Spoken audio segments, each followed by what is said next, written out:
ay Africa TV seen jotaay suñu réew ñi ci ànd ak yéen àllarba mu nekk saa yu juróom ñeneenti waxtu jotee jàpp li nga xam ne mooy fukki waxtu ñu ngi jéggalu ci waxtu bi waaye jàpp leen tey jii dinañu ànd ak yéen ci beneen réew yéen ñu nuy seetaan ci biir ak ci bitim réew foo leen mën a nekk jàpp leen ñu ngi leen di leen ak tey siix te di ko sàkku ci yéen lu mënul ñàkk la àllarba bu nekk xam ngeen saa yu rendez-vous bi jotee di ngeen xaar jotaay ji ngir ñu waxtaanee tolluwaay réew mi ñi ñu koy séqal xam ngeen leen saa su nekk ñoom la ñuy bokkal jotaay jii di sunu réew waxtaanee sunu réew lu am solo la ci biir réew mi ponk yi tey jii dinañ ko yaatal faram-fàccee lu nu mel ci lépp lu gën a fës ci li nga xam ne ca la ñuy addu nuyu staff ak management bu kër gi jaajëfal ñëpp ñu jàpp ci liggéey ba mu yombandi ci nu ngeen ñuy seetaanee yéen ñi nekk ci biir réew mi ak ci bitim réew yéen a ngi topp Africa TV yow Pan Africanist TV ci biir réew mi ak ci bitim réew ci sunu social media platforms yëpp ñu ngi leen di nuyu di leen ñaanal te di ko sàkku ci yéen saa su nekk am mbégte kontaante di ànd ak yéen ci jotaay ji nuyu kilifa diine ak kilifa aada yi kilifa diine yi ñu jiital suñu Serigne Sayed Kebe borom Medinatul Anwar kilifa aada yi ñu jiital ci njiitu réew mi His Excellency président Adama Barrow ak mboolem kilifa ci biir réew mi ñëpp ñu ngi leen di nuyu te di ko sàkku ci yéen ci sunu kaddu ni ñu ànd ak yéen ci jotaay ji xam ngeen ñu ngi koy seexal suñu panéliste yi saa su nekk ñoom dañuy teew ci biir kër gi tey jii dinañ commencé ak ki nga xam ne mooy Sirifo Sonko ci sunu ndeyjoor Sirifo ñu ngi lay nuyu am mbégte dellu si ci beneen jotaay sunu réew. macha allah Mokhtar mo ngi lay nuyu mbiye konton na Mokhtar comme aliya kalamta ñamen araba kana janka kacha banko la ko la même suñu romiti baring be alo ñamen drong banko kan même di gambeti mboda carte fa wala kono sayenteng président fele ala cabinet do tombon be jikrin ko ay cabinet do men tombon to modo be do ko kala gambien ko lafta mel ala baraka jërëjëf ñu ngi koy jaajëfal bu baax a baax Sirifo Sonko dégg ngeen ko ci kaddum Essa Damfa ñi nuyu ko moom tam ay ko mu nuyu ak ñi ñuy seetaan Essa ñu ngi lay nuyu jaama rek jërëjëf di la nuyu di nuyu askan bi di nuyu starting from the management entire staff and the management of Eye Africa TV di la nuyu tamit yooyu kuy host programme di nuyu suma laataango ñu nekk si panel bi Alaaji Matar like Sirifo suma own doom di jaajëfal teewaay bi di rafetal jotaay bi di wax suñu viewers yëpp we stick together till the end of the program thank you very much. jërëjëf Mr Damfa Essa dégg ngeen ko ci kaddum Matar ñi nuyu la bàyyi la nga nuyu dellu si nañ ci beneen jotaay sunu. jërëjëf maam salaamaaleykum wa rahmatulah ñu ngi nuyu Gambia li ko wër yëpp Kartong ba Koyna ñi nekk si social media bi bitim réew yëpp di nuyu. management ak staff bu Eye Africa di leen nuyu maam yow mu host programme bi di nuyu tamit Sirifo ak Mr Damfa di nuyu tamit ki nga xam ne rek moom mooy MC Thiam ak kenn képp koo xam ne rek mu ngi seetaan programme bi ñu ngi leen di nuyu gërëm leen sant leen caméraman yi ñoom ñëpp gërëm leen di wax rek ne ñu topp ñu rek ba si kanam foog naa ne nañ waxtaanee leneen yoo xam ne it mooy xew si réew mi soobee yàlla. ñoom la ñuy àndal ci jotaay ji ak suñu yeneen nawle yi bu ñu yegsee tey jii li gën a fës dinañ ko dooree ci li nga xam ne moom moo nekk démb xam ngeen li ay di njàmbat ginnaaw njiitu réew mi président Adama Barrow bu mu tabbee ay jëwriñam démb lañ doon def li nga xam ne moom moo nekk seen swearing in mooy oath into office waat ku nekk ci ñoom ñetti waat yi nga xam ne moom lañ leen loi may pour ñu def ko ngir jiite place yi nga xam ne ñoom ku nekk ci ñoom kóolute am na ci lu toll ci ñaar fukki ministre démb def nañ li nga xam ne mooy seen waat ak kenn ku nga xam ne moom moo nekk secretary general bu li nga xam ne moom moo nekk cabinet bi wala secretary general to the government def nañ seen li nga xam ne moom moo nekk take oath into office xam ngeen ne 22 ministers la ñuy xaar waaye ñaar ci ministers yi mateguñ minister of trade ak minister of communication ak digital economic yooyu gis nañ ne démb kenn ci ñaari ministre yooyu noonu teewut ci ñi wane ne kooku mooy wuutu place bu nu mel waaye jàpp leen ne ñaar fukk ci ñoom démb fësal nañ seen kàddu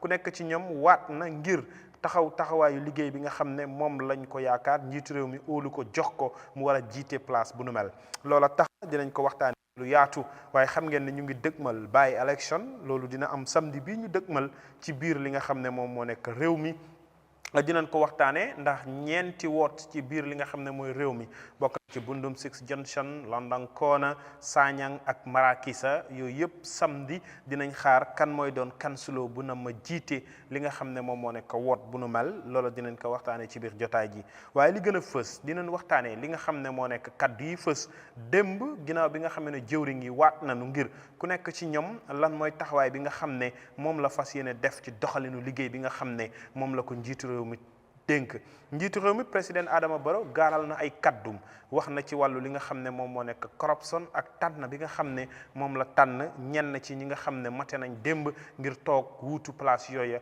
ñaar fukk ci ñoom démb waat nañu dinañ teewlu kaddu yi njiitu réew mi président Adama Barrow waaye noonu tamit ki nga xam ne moom moo nekk bëkk néegam di vice président di Alieu Badara Diouf moom tamit démb gaaral na kaddu ci kaddu yi ñi nga xam ne ñoom ñoo nekk cabinet bi yépp mu wax ci lu am solo jël na doole ci taxawaayu yaakaar ne war nañoo def mesures yu am solo ngir li nga xam ne moom moo nekk jamono ak tolluwaayam ci wàllu li nga xam ne moom moo nekk business ci wàllu economics wax na tamit ci wàllu security nee na in immediate effect jàpp na ne Ministry of Trade ak li nga xam ne moom moo nekk Ministry of Finance war nañoo dox ci lan nañuy def ba matale bëgg-bëggu askan wi wax na ci wàllu kaaraange booba la àddu ci kàddum ne Ministry of Interior ak ki nga xam ne moom moo nekk Ministry of Defence tamit war nañoo jël matuwaay yu am solo Dr Sabally Minister of Agriculture waxtaan nañ ci li nga xam ne moo nekk kaddu yu yaatu fësal na ci kàddum agriculture ministry bi leadership la soxla loola la ñuy waxtaane tey ci biir jotaay ji ak suñuy gan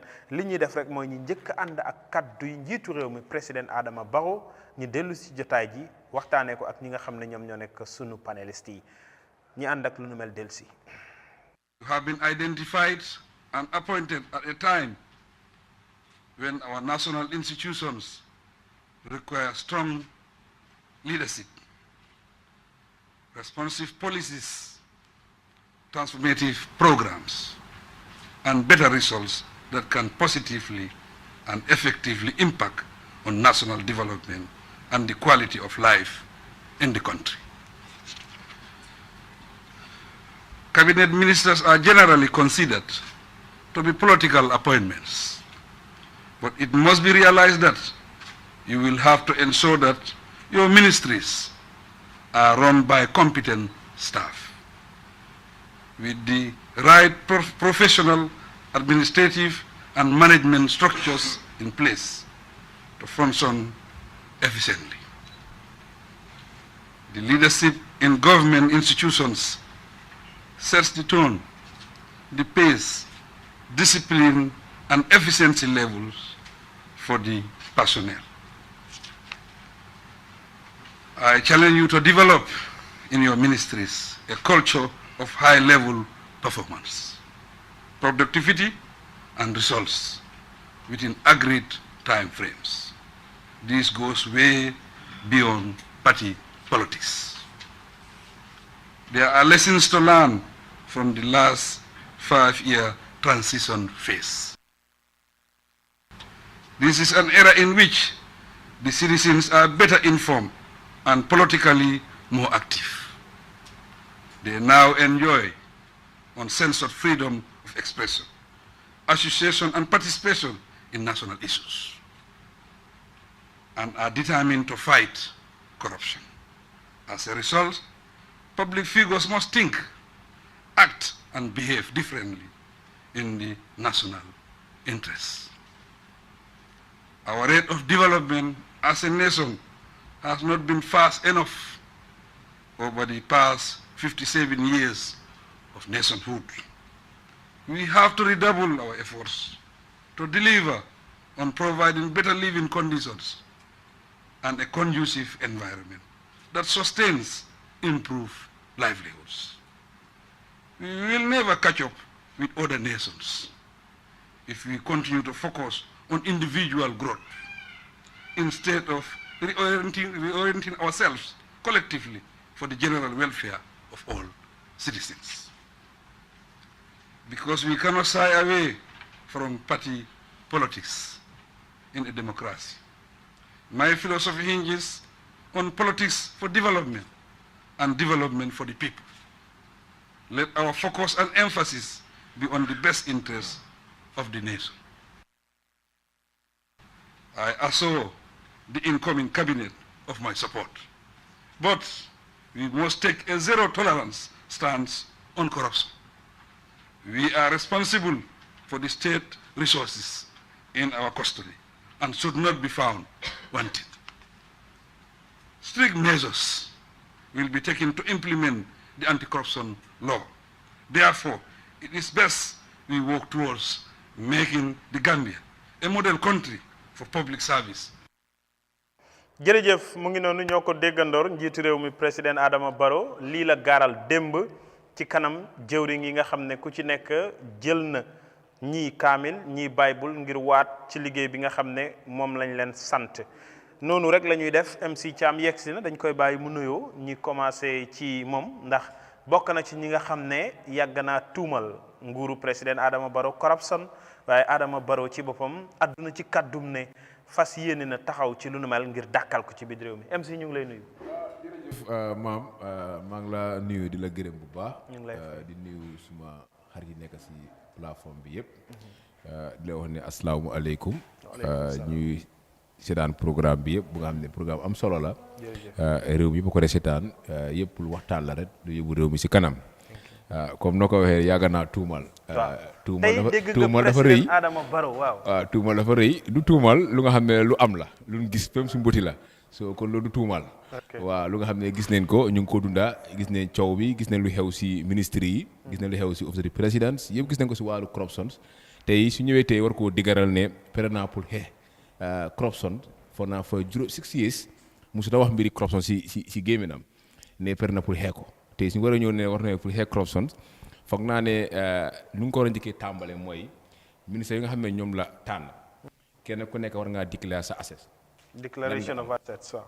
ñëpp gis ne ministère yi leen am. ñu fa génnoon tam ñu def inquiry xool bu ngay nekk si ministère bi lan leen am ak lan leen génne ak lan moo génne si ministère bi ñu xoolaat mbir boobu tam mu ne koo tàmbale si xeex corruption audit report bi génne na barki Demba Ndiaye.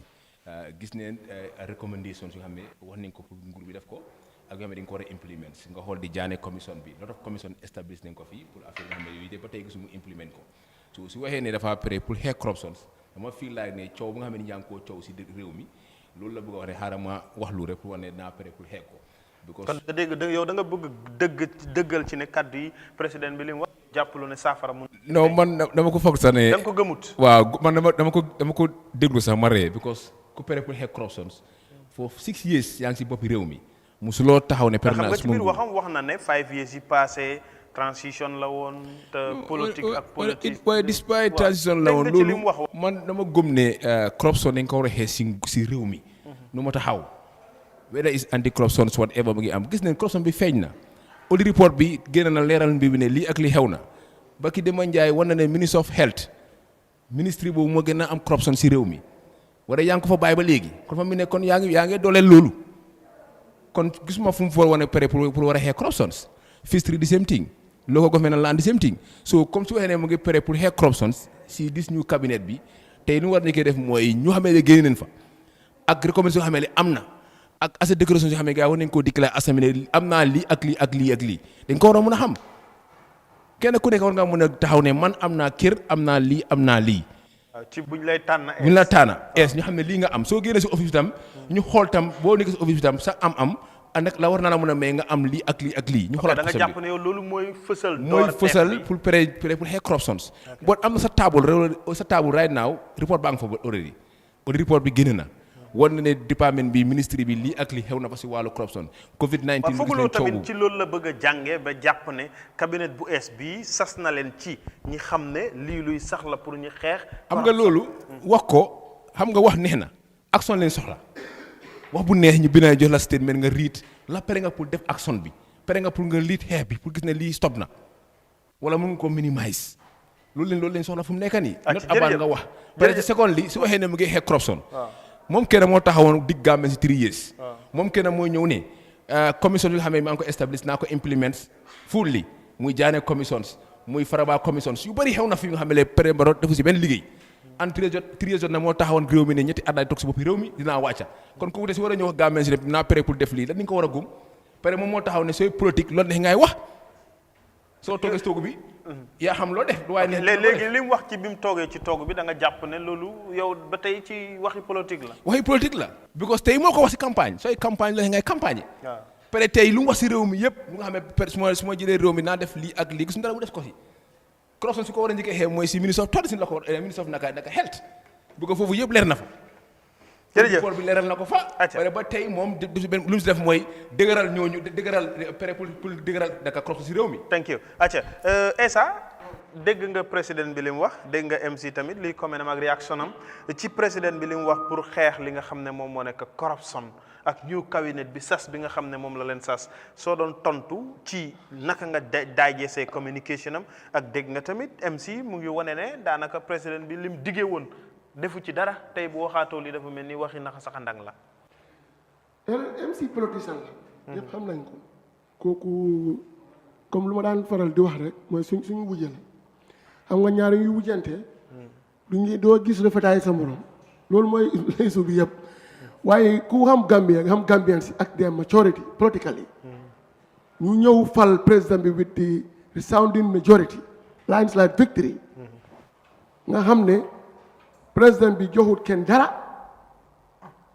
ba ñu ko votal with that kind of massive number.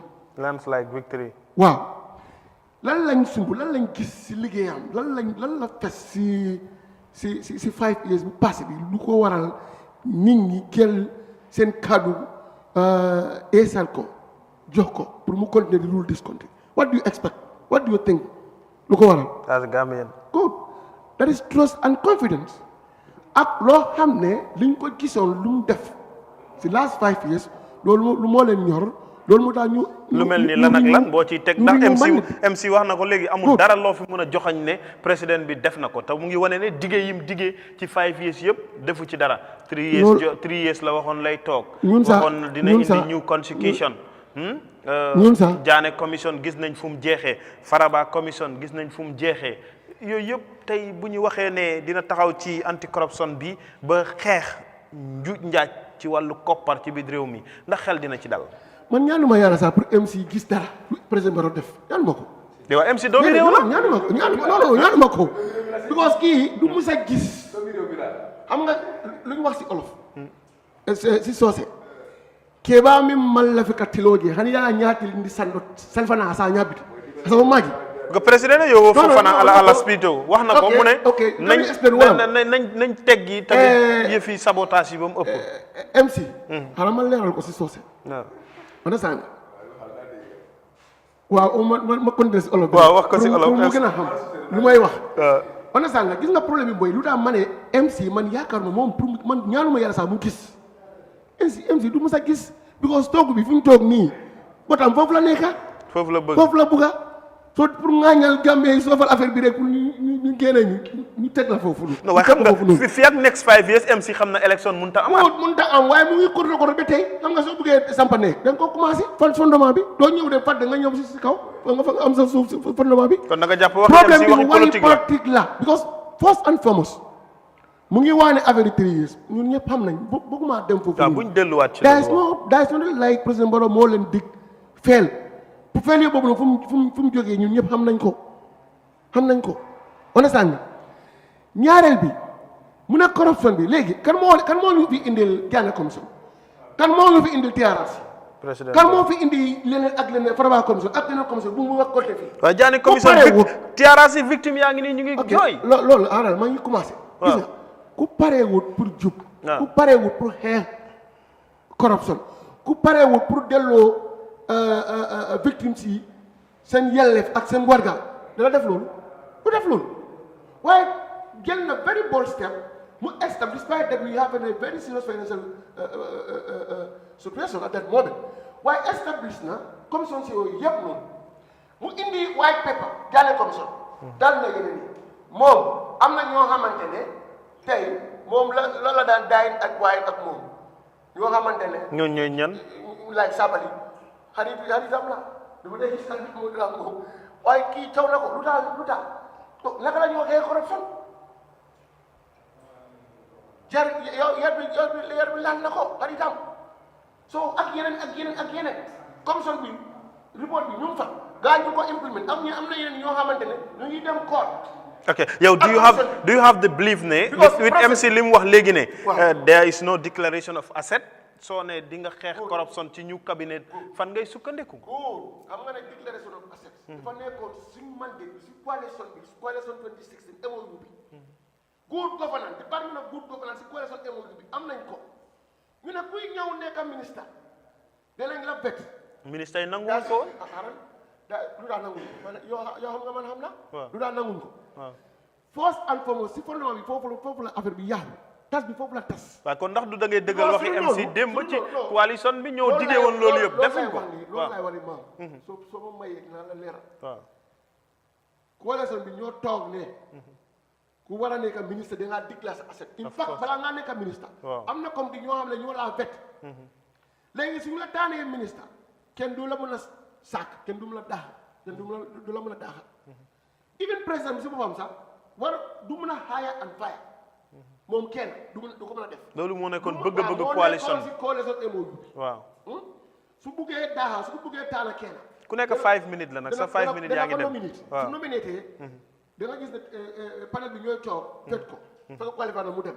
fekkee dina la bëgg a daaxa tamit same thing la dina ko wax ne kii dama bëgg a daaxa kii ñu check what is the allegation nii ak nii la ñu check ko. ok you have the belief and the trust ne. so léegi. président bi léegi coalition bi. ci boppam ñoom si boppam ñoo tas seen affaire. ok léegi. so léegi président doo ko mën a tuumal because gars yi déclaré wu seen asset it's not part of any law in this country. ok léegi ministre balaa ñu ko taala dafa war a déclaré asset. léegi yow with this speech you have the belief and the trust ne président bi dina taxaw ci li nga xam ne mooy anti corruption bill bi te bu demee ba anti corruption bill bi taxaw ndax am nga belief of ne with these swear ministers démba without declaring their assets dinañ am confidence ne corruption dina fi wàññeeku.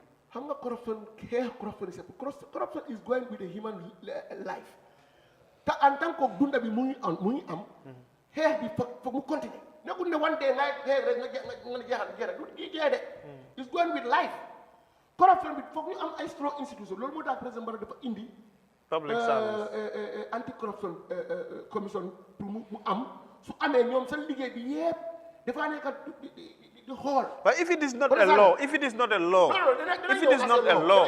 come on. dana ñëw as a law. waaw kan nga mën a put accountable. no even if it is not a law. ba tey daa see loi yoo xam ne. in our commissions rek la mën a nekk. at the end of the day. it's not about commission maam soo ma bàyyee. waaw soo téyee any public servant. with corruption donc mën a yóbbu court. waaw loi bi am na. yow saa fekkee as an ordinary citizen of the country. soo ma fekkee man maay public servant. ma def corrupt practice. mun nga ma am sañ-sañ bi yóbbu ma koot. waaw xam nga loolu yàgg na am na waaye loi bi nag lañ soxla. we need the law. loi bi mun fa. loi bi mooy yow yaa parewul pour def yow yaa parewul ana gis loo nit ñi yóbbu yenn yi koot. waaw yow soo parewul yow yóbbu kenn koot. recently dam pétrole saaga bi mu ngi am. waaye am na. ok 1997 loi bi fii. waaye anti corruption bill bi dafa nekk institution boo xam ne seen liggéey bi yëpp. corruption la mooy monitor. mooy monitor seen activités ko nga xam ne kii dafa am ay ñaari kër ñetti kër. xamul fan la ko lifini. su fekkee even déclaré wu asetam. ñoom dinañ ko mën a toppa bu mu déclaré ko. thank you Damfa dinañ ñëwaat ci yow. monsieur Sonko dégg nga speech yi président bi you hear from him ibe mu ne jaabi la président yo mu fo pour corruption ku anyway baraka bake mam jibi ila ñene karo ñu akumata bake anu na broda MC Cham fanang ala jabiro ñu kumata bake fon dimma Isa Damfa fanang ay kuma ko mel fo kuma dol be jemel yalon ko masha Allah bari mimbe tonya yari ngulum ñu ko yaje science comme mol quand même fo ka ko politico science safo bantale oron safo politico science betem momen kono mantara politico kano right now so be ndabang membe NPP bang membe GDC bang membe UDP bang ndol be science as far as ndol mu gambe dingolati nyanda ka parele mol mel yalon ko na wala appoint as our leaders to hold them accountable. Because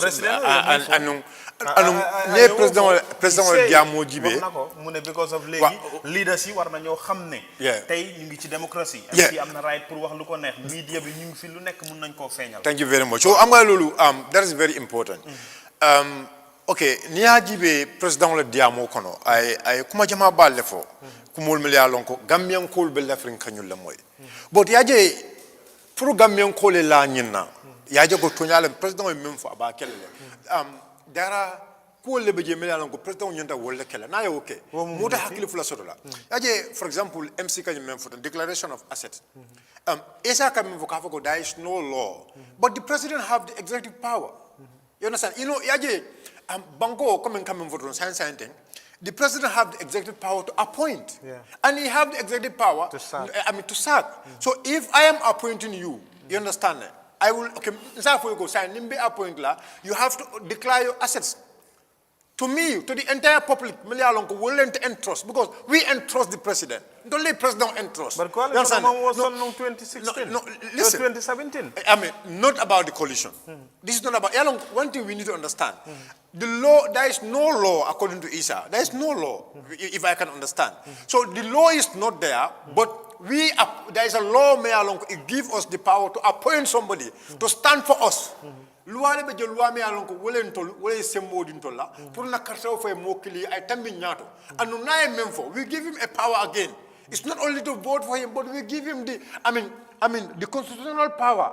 Dolly sembo di ala katan ala ko itele mod me alon itele se law non tolier itele se tolla right fight non tolier ya family. So fon se banko samba no ñaato wonyanda kala president wala wonyanda kala la code andum pour way sonne anu abenyum kono kaje ko president be momo tala doko wala loi be jewo loi man taraje pour que doko sonanda pour que o mari ñol ke vect ko mata bakel wala ñu ko asset declaration minister president be appoint la loi be jewo loi man taraje o president yanda ka foyelo ko ndede nimbe appoint la sa I have my own discretion sign nimbe momo appoint la lefta la kalong e mari mine be bul bantala yajele ya declare to the public anu nie fani afa because there is a law also loi be jele already yajele nyanta ñoma ko la bakale loi be jele loi me alon ka fako if you lie to the public yajele comme nié e be masakunda ni be masakunda do ko la nié fania fo public and then anana ya ko investigate yajele ko fania lam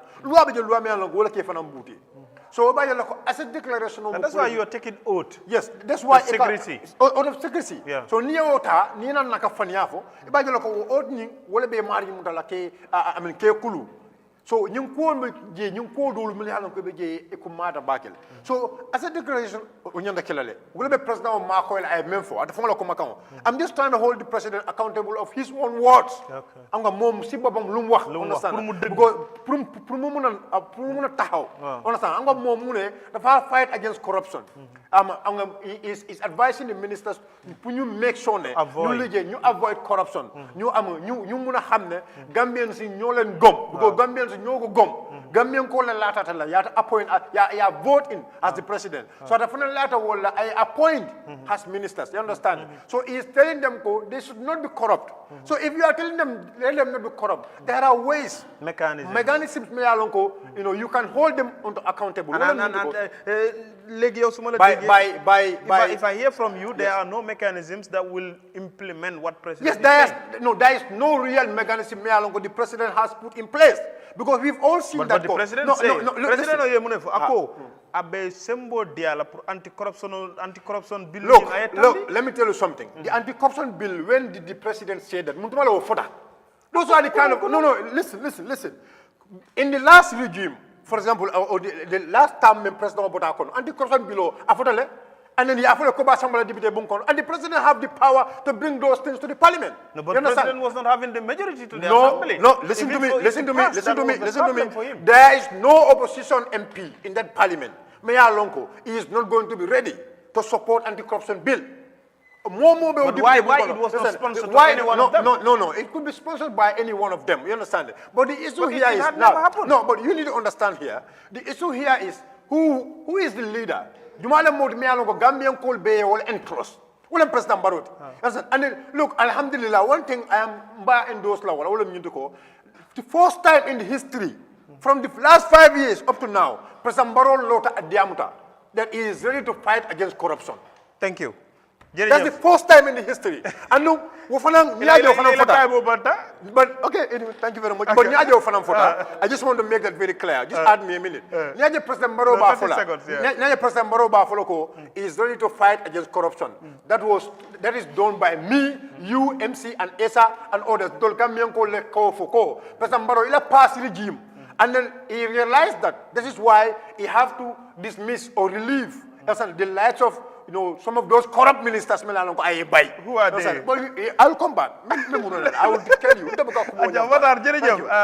Thank you. Jërëjëf ku nekk 5 minutes la ma Matar ñun ñëpp ñu ngi no time léegi pour ñuy balance panel bi acca ñi dem ci yow dégg nga MC ak Sirif li ñu wax dégg nga kaddu yu président Adama Barrow ci naka lay taxawee pour ñi xeex li nga xam ne moom moo nekk njuuj njaaj muy wàllu corruption moom taxaw na ci kaddu yi mu fësal waaye dafa mel ni ma déggee ci sa gars yi ñoom gëmuñ kaddu yooyu.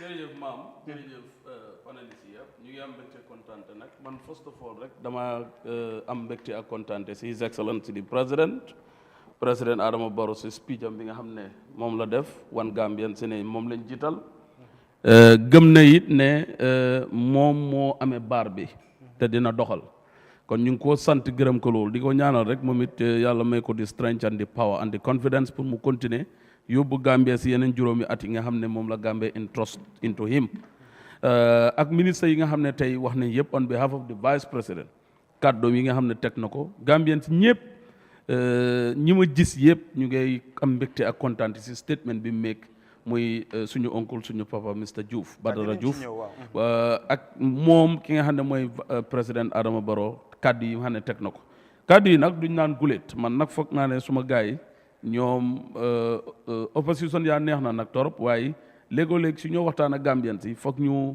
wax ak Gambien si lu ñoo déglu wan ko dégga asset this declaration daf dee am is not published duñ ko dee fësal waaye ministre yëpp dañoo def declaration dafa am dafa daay sam acte non may ma it's not necessary pour Gambien si pour ñu xam loolu non dama la wan sample rek na dama bëgg suma pare yéen ñi nga xam ne journaliste ngeen te yéen a ngi tas xibaar ngeen topp ko information bi ne amul benn ministre bu ñuy appoint te doo wan ki la appoint ne lii nga am lii nga xam nii sa qualification fii la toll nii nga ko doxalee fii nga egg si nangam nga am. non waxuma la qualification non dama ne asset declaration daf dee am.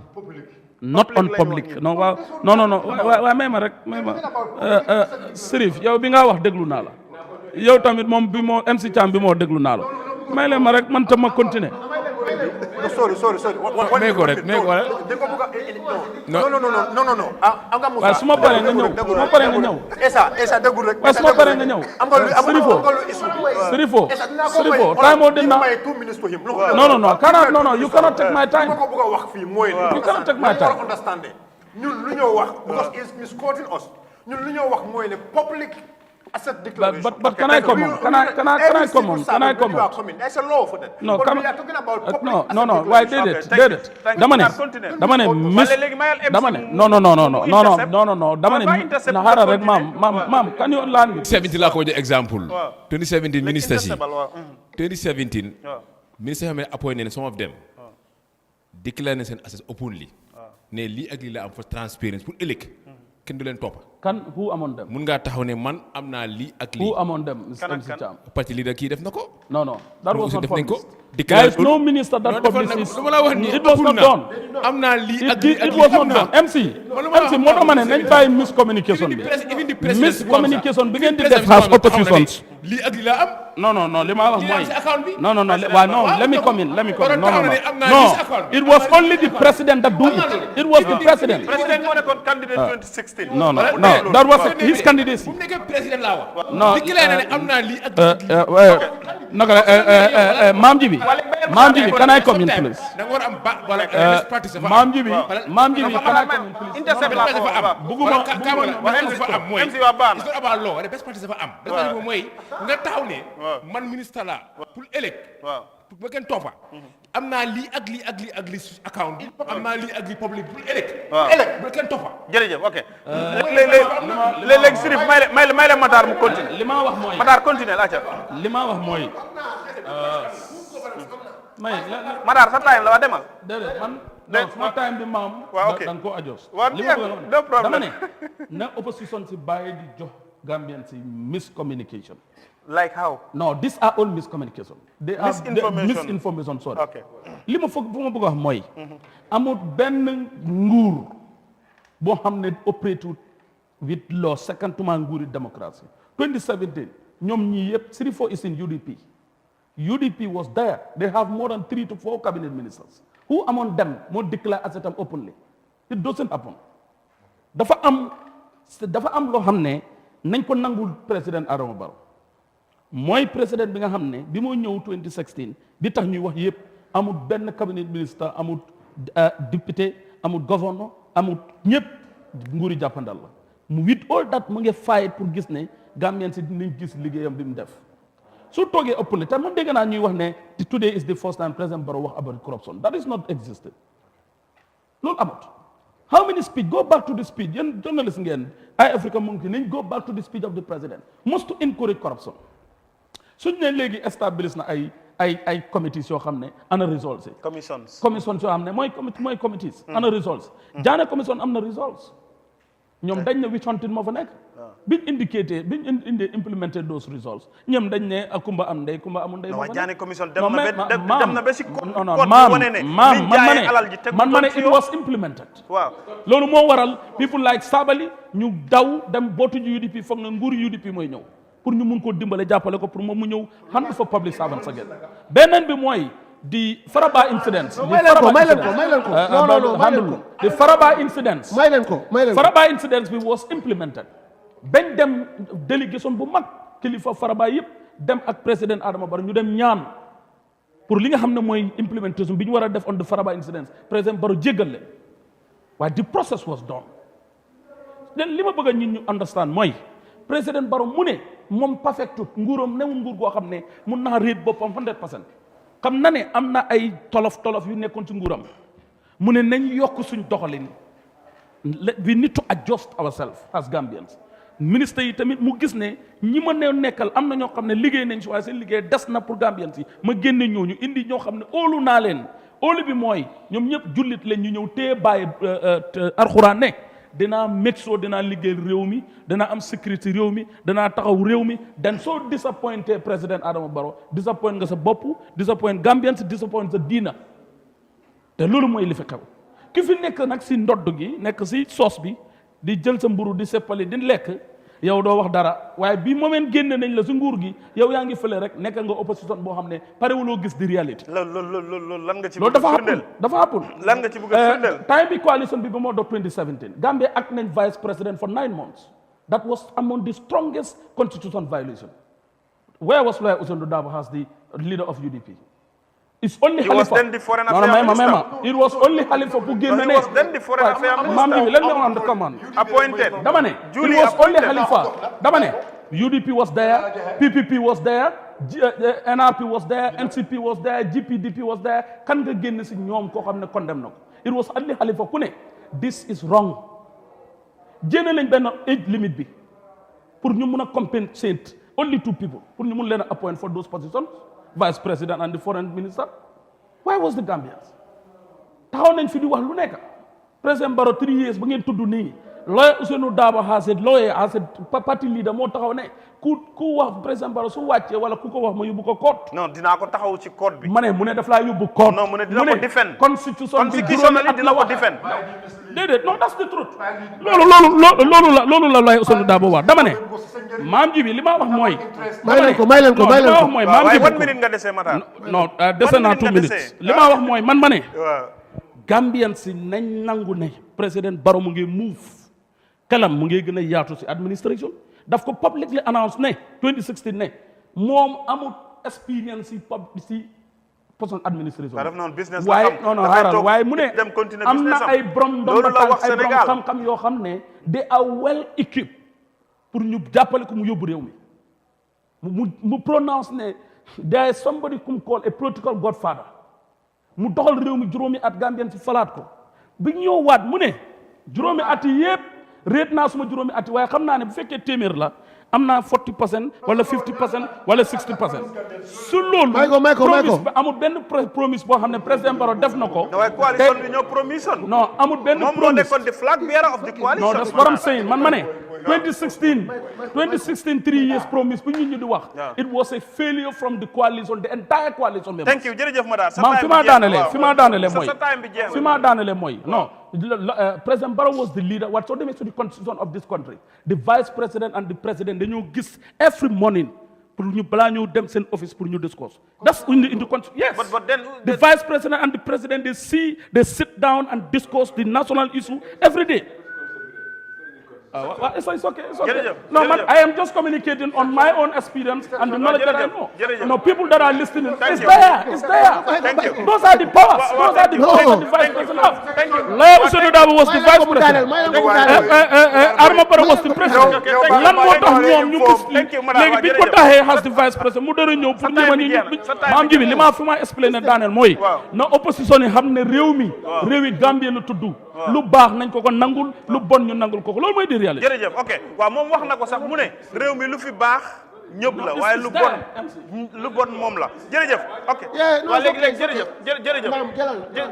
léegi ku nekk rek 30 secondes waaw MC na gaaw rek pour suma broda Matar ñu li panel bu nga xam ne la baaxee ñu askan bi si waxee ne Faraba commission dañ ko implement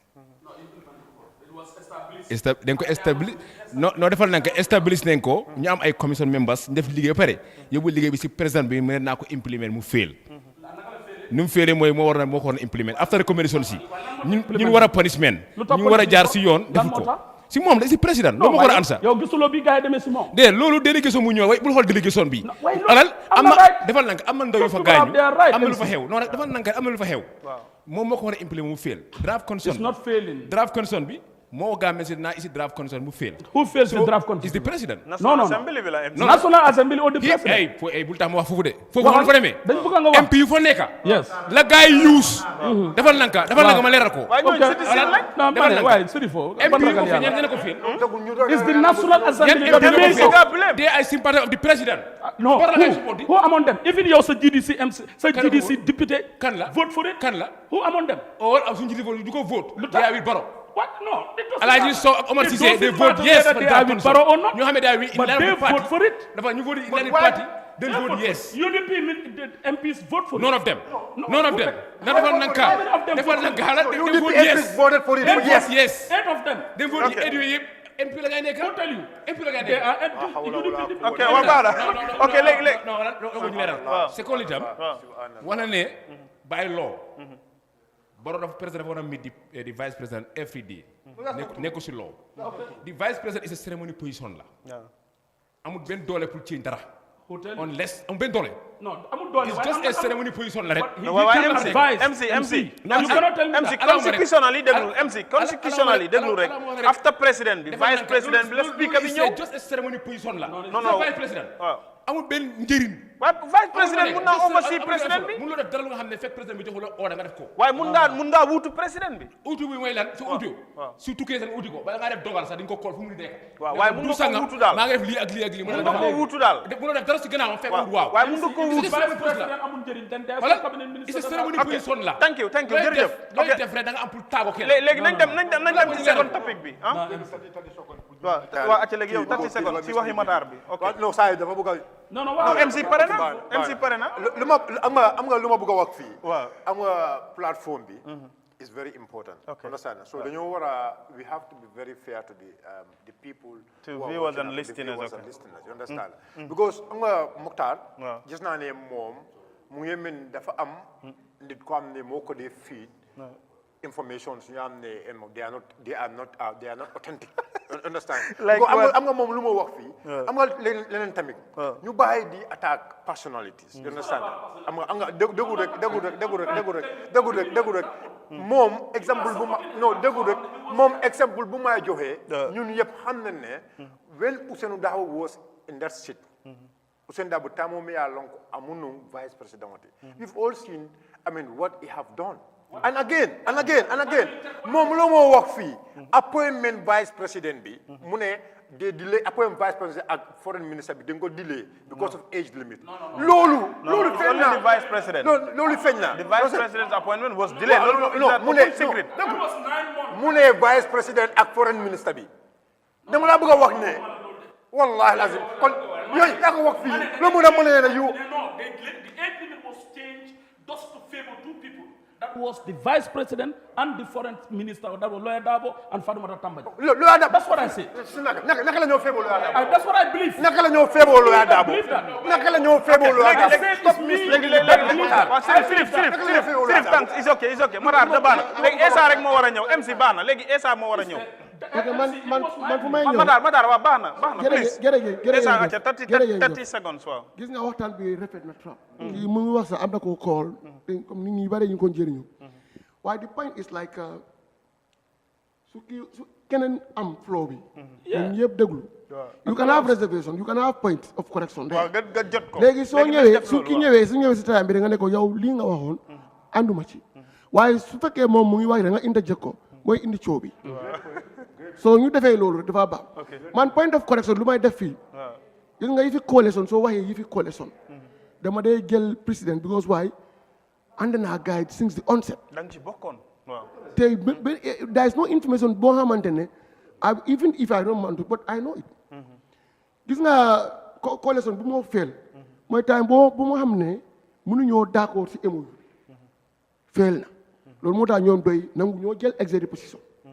because ñu ne guidance bi xam nga MOU boobu noonu dafa indi guidance to all the ministers. parce que bu nekk soo amee sa ministerial function kenn du mën la mën a daaxal noonu président sax mën laa daaxal noonu foog mu am ay commission jaar yoon waaye su fekkee moom ñu ne 3 years 5 years loi bi amu waxut ko soo gentleman agreement la ñu scrap ko fale scrap bi tamit lu mu doxee mooy kenn nit moo ko start moo wax waaye nekkul de moom kenn de you cannot blame him for that. mooy kan honorable Ousainou Darboe moom kenn moo ko wax waaye mu ne moom as a legalist la. koo xamante ne yeneen dugga si biir nag ngeen wax ko agree ko you cannot put that one across everybody. boo xamante ne non su tampon ak loi réew mi kon loi réew mi moo jël président. waay mu ne moom loolu la sukkandiku. bi nangatoo bi Ousseynou nekku fi woon. léegi tamit Ousseynou Kada mun na. foofu mënuñoo blame Ousseynou. ñi ko def loolu lañ mën a blame. loolu laa ñëwee nii maam lu tax ma ne la nga may ma. man dama agree ak yow nekkul ne Ousseynou kese la ñoom blame si lii. temps bu gars yi demee dugg si biir néeg. ñu ne léegi non mu jënta second time sa fekkoo mu fi waaye Ousseynou ak UDP benn kàddu lañu am 8 signatory 8 ñoo xam ne ñooy 8 signatory ñu nekk main signatory of coalition suñ demee si néeg pour discuss something Ousseynou rek mu ne déedéet nangu service yi yëpp nangu ndax dana am wéet du am waaye bu ñu duggee néeg gis nga 6 out of 8 dañ agree with Ousseynou point up 6 out of 8 agree nañ with him ñu ne ñu continuer non maa ngi ñëw waaw moo commencé isu bi yëpp moo ko commencé loolu mooy dëgg moo ko commencé mu def leen nangu ma lii ku bëgg lii dinaa leen yóbbu ko nii waaye mu jëntal bi gars yi ñu dugga si néeg bi they have quorum am nañu ko support léegi moom waam taaw ñu ne 5 years léegi si la ñeneen ñi nangu ñoo jël place because dañ gis ne suñu jëlee place bi léegi exercer président lañ am mun nañ leen faya te su leen faya sa dër bi dafa tint jërëjëf soo gis nga ñaareel bi point bi mooy ñaareel clarification mooy yuta vacuum bi am pour Gambia amul vice président for months 8 months dañ bëggoon a weccee constitution bi pour suit certain level boobu noonu it's not about Ousseynou Darboe it's about Fatoumata Tambadji and superior judges at Supreme Court superior court am nga ne superior court dañ am benchmark doo mën a lii because that's a chief justice ko am ne dafa war a assume office so loi bi dafa Assane bi daf ko minus non it's not about informu de it's not about informu non it's not about info non it's not about sirifo non it's not about man duma nangu loolu kenn du mën a tuddal Matar fii Matar is not informed or whatever take na time boobu noonu nekkul woon si comme man privilège lu ma am teg na Matar lu Matar yeneen information lu am aw ma ko teg na su ma woowee fii ma juum moom li ma gëm mooy ñoom ñaar lañ doon féebo man loolu laa gëm Matar is not wrong Matar is not wrong man ñoom ñaar laa gëm ne ñoom lañ doon féebo gis bon comme xeeg na non Sirifo non may ma so loolu mooy issue bi loolu good is that his opinion so you come let's go to the next topic MC waaw nañ dem si next topic bi acca dañuy ànd ak suñ technicien Khady waaw dinaa ci ñëw ndax li tax moo MC li nga wax li koy dëggal démba waa léegi loolu laa bëgg moo tax Sirifo Matar ak Essa yéen ñëpp programme bi seen programme la ñun ñoo ko moom ndax démba rek bu ma demee State House press official bi di Anti Ami Bojang mu ngi koy wax mu ne mu ngi doon seetaan sax repeat bi di order day ñoom ñëpp ñu ngi am topp programme bi te dañ ciy déggee lu nga xam ne ñoom ñëpp lu mel nii lañ soxla ci biir réew mi kon nañ jàpp ne information bu fiy génn ci yéen ñëpp jàpp leen ne Réew mi ñoo la ni seetaan te li tax programme bi mu jóg mooy sunu réew la Gambia la te Gambia suñ koy waxtaanee rek nañ ko teg ci table bi ñi waxtaanee ko ku nekk gis ci boom Khady nañ dem ànd ak kaddu yi ki nga xam ne moom moo nekk vice président bi professeur docteur Aliou Badara Diouf moom mi nga xam ne gaaral na kaddum ci turu li nga xam ne moom moo nekk cabinet bu ees bi lii la addu ci kaddum ñu teewlu ko.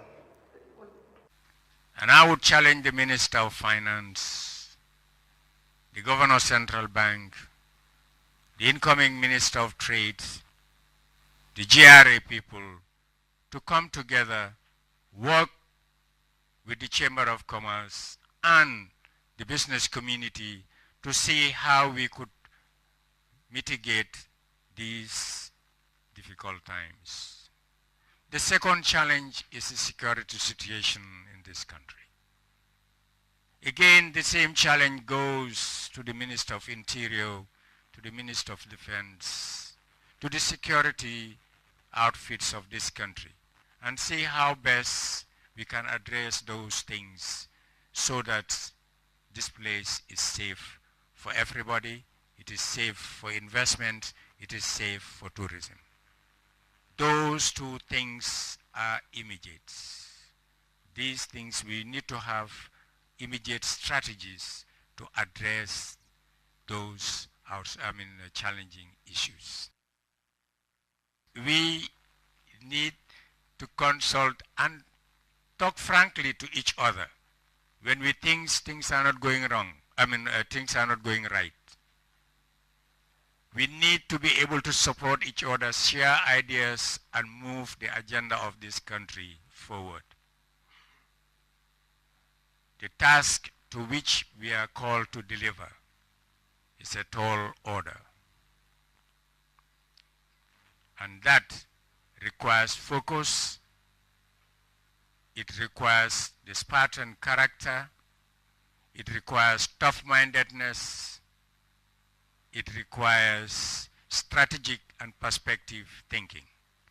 It cannot be business as usual.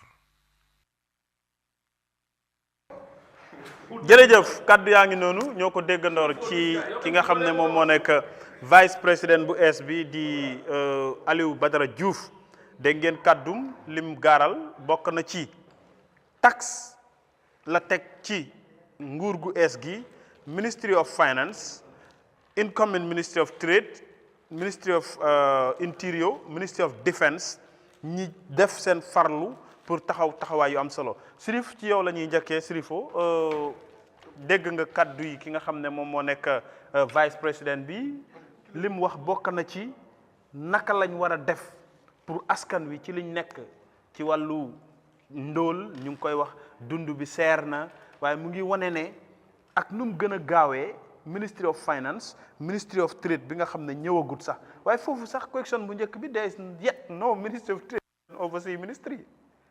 So it's like that is showing you like president be betay mu ngi work rek but pare wut. It's like the president abit diamu kane wala mom pare. Mu nekk tay yo. Because yalong let me tell you something. You know be yalong right now ñi banko be tembo men kono. Na marchandise la karola problème mo membe mbulje wala sembo woda fa ngobeti mo bebe complain kam. Marsa wala ko wala Dañino la kola, cemento la kola. So trade is very important. So if you can appoint other ministries, why not the trade minister? Because this is one of the most important ministries. The former right minister now. is overseeing that ministry of still, CD. Why should the former minister be overseeing that one of the most important ministries as we are speaking right now? We expect the president the president, if he knows that he doesn't have somebody to see the trade to be appointed as the trade minister, keep the trade minister there and get somebody for the finance. Or make sure that, if you move the trade minister there, you appoint somebody who is going to be the trade minister. Because there are a lot of people, there are a lot of competent people they are in the country. But here. even if someone come outside there, as what the vice president said, the two ministries need to take immediate effect of taking solution to the issue. Now the two ministries need to take immediate. What you need to understand here.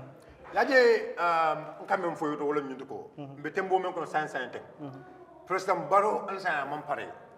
Because one thing left a for you. Science and President Cabin Gambian call the Cartel Fire. And in science, how many months? It's going to be nice. Gambians expect President Barrow should have appointed his ministers well before today. Before the election, it was almost 4 months. 4 to 5 months now. Almost 5 months now. 5 months, this 5 May. months. Yeah. 5 months, President Barrow and full cabinet sort of no. Yeah, That shows to that call. There is a lapses of 2 ministers. Lapses of 2 ministers. Why? Minister Why of lapses Trade 2 and ministers? Minister of Communication. Because he's not ready. He's not ready. If the president is ready, because and he believes that Gambian people voted for him. But there is adjustment of 2 ministers too. Look, let me tell you something. You should understand that there is adjustment of ministers too. Before he adjusts. The public service and the information minister. Before he adjusts, let him fill the gaps. You cannot adjust when you cannot fill the gaps. This is very important. Trade is very important. So Vice President Okakumo is very important. Yes. And what I diam kawani I Gambian Kolu be land Vice President. But one thing, Gambian Kolu nyata kan hakilo du bad. Comme wolam nyinti ko. Nyum President Barrow la masakunda kabin 2017 kana son e kad diamule. Bari buka act. Kabin Kabin 2017. de kad diamule buka act. Comme MC quand même fote. Jana commission. Akita jandi. Fora ba commission. TRRC up to now nga moyle. There is no act. No, but Sirif, ndeka disappointment also to ni ite fo. Kabirin 2017 Barola Mansa among Hanifem. Because the problem is because last Wednesday you sit here and say that the former Minister of Finance Amadou Sane was doing a great job. Yes. And he was part of the government. Yes, but look, let me tell you something. Look, listen, let me tell you something. The former minister, Ahmad Sane, was there. And he was part of the team. But remember. Dere, what are Baiko? If you interject, okay. What are Baiko? Dere, what are Baiko? No, let him talk. Continue, Srif, go. It's your time. I am not going to, UDP la mole be time moment ka obon wala ka from 2017. Okay. The former minister, finance minister, Amadou Sane. I Gambia, I focus on vehicle policy. Vehicle policy, vehicle policy. Vehicle policy, I summon more for that. Gambian call be amoy, but I monkey. You need only a monkey because why a monkey? Because the leadership is very. Adama is not capable because the problem is. His ministers will come up with recommendation, and this recommendation is not going to be happen. Why? Because already you knows it and you know it very well. Because even the president was saying one thing. Kabring Banyun Elasol Diamond, Ningambia Bansakunda, Ningambia Banko, Dinne Mbarado, Koliata Bakele. You know, because Mulka called someone and Nicola. The Dekabi of Tuti, while Mune is recommendation, so book action recommendation, you then Yasa politics. Wow. That was why there was so many things they should act. Why hamga tumo bobu yen opposition bila tumal because of mune because Mr Senghor daf ne ko yoon yi no deglul fim waxe lol moy Mr Senghor daf ne ko ne yoon yi commencé won ngeen ko defer waye auto yi ñu ngi fessat del ci kaw yoon yi mune dëkk bi dafa naqaree elif loolu biñ ñëwee wax ma ko ma commencé di ko def dañ dem di wax ne opposition bi ñoo jël kaddu bi dem di wax suma nit ñi ne gis ngeen yéen président Barrow yéen lay xeex jigéen yi ci marché bi nii naa peut-être patata boobu la ne ko dëkk bi ni mu tuutee la naqaree elif waaw déglu as a leader yow nga xam ne yow looy def nga ne yow am la what you are doing is right what you are doing is right you understand you must expect the opposition will always talk You understand? We will always make our observations. But what if he's seen? If he's seen the interest of the public? No. This is why I'm saying that was why the president didn't do anything in the last 5 years. Okay. The president should have done a lot. Okay. And then he himself confessed to that. Okay. No, Matar tier rek loo bëgg a wax ci waxam Matar nañ def li Essa wax Matar acca continue Sirif joma wala ma wax rek sa wala dina ñëw man léegi du ma la interject léegi waaw baax na ok so left that même for la jang wala ñu ko vice president même for just to make it short because my time is almost vice president lan nga ko jàngate même for wala ñu ko ala jam ko nya ko mata bakel ok bo left la gam men ko kal haklo blend ñim vice president men ka diam te ñu ne ko avec GTDI iba transform la to a university I happen to la Gambian ko nyinda hakket loto ba follow yono sande ako university ako GTDI ba transform la to university ama happen ñing the same vice president for 5 years University of the Gambia being vice president of Koto. What improvement have you seen at the university? How many protests at the University of the Gambia? The students. The same minister, Gambia College, but the same minister of Koto. It was a higher education minister. Yeah. Look, there are a lot of things, Melialonko, you know that ministry was a silence ministry. Melialonko, Gambians, we are not following it up. We were only following Minister of Lands because of it affects us, Minister of Fisheries because it affects us, Minister of Foreign Affairs because it affects us. So we were only Finance Minister. But this ministry was one of the ministry, they allocate them a lot of money. Because science is very important. You understand that? Science is very important. And technology. Science and technology was very important. Yeah. So even if you look at the international donors, they were pumping a lot of money. You understand? All these skill trainers were under this ministry. But what did he do? I mean, you want to say that there was no implementation? There was less implementation. Less? There was, no, when you say there was not, that is a big water battle. You understand? It's a more criticized. They have done some. But Damian Kool left them in follow. President Barrow, for the last 5 years, I found confessed for the last 5 years, Naya Mando ko Keno, because a senator a la political. Nakabe Menkalo do Kafa Loko, Nin Kodron, Ibemol Bondile Noma. Okay, thank you, Sirifo. Ilawato Banta. Essa, ñoo déggandor kaddu vice président bi dégg nga Sirifo lim wax dafa melni Sirifo mu ngi wone ne wax mo feñ rek waye dal sa waji fam nekkon bu jagut ndax fi mi dem ni dina jag. Okay. Mbe diam la mani kawal. Vice President alakumo akekuta ay alpha diamo lake. Yalon governance. Follow mbe maintain la wolam. Department of bele kumada. Ni ba misala mudel haramba do balo be nyami. Haramba do bala. Su fo clinti yemi man kumaya. Ni amara ko nyama kumaya. Fo nyala ba. Ibala le falona. Yaje ko bulo man kumaya fo bulo la ba. So Gato bele kumad. So masakunda fana betende. Department of bele kumad. Amanki kavo ko trade, finance, whatever. No, a bele kumad. Yalon trade ministry banyaming at this moment. Mimbije. I do kubaleke. Imberungi sidicate. I do kubaleke. Because yalon bundala mi yalon ko ge minister minka jarge kema babige. It man they lack technical know-how. They lack know-how. Man ka call ni fam no je ka operate nyadi. So ni nata ka policy nata ka bale ka je bara buka implement da ko la call so begel. Because it's interlinked with finance. Trade nim finance be ñoko rote. Yeah, for example ni ko bagasol. Ite na da yaje ko bagasol min ka nana. Nyanta ka ini glol diamta. Ila faka mano tala, wala faka intala. Ini glol ko aketen. Sa ite o recommendation sa Minister of Finance. Finance bege ada ya ko adaka charges ke because adaka le charges okay. Adaka charges la glol kan ni tax be adaka charge. So finance man approval de wala yedile.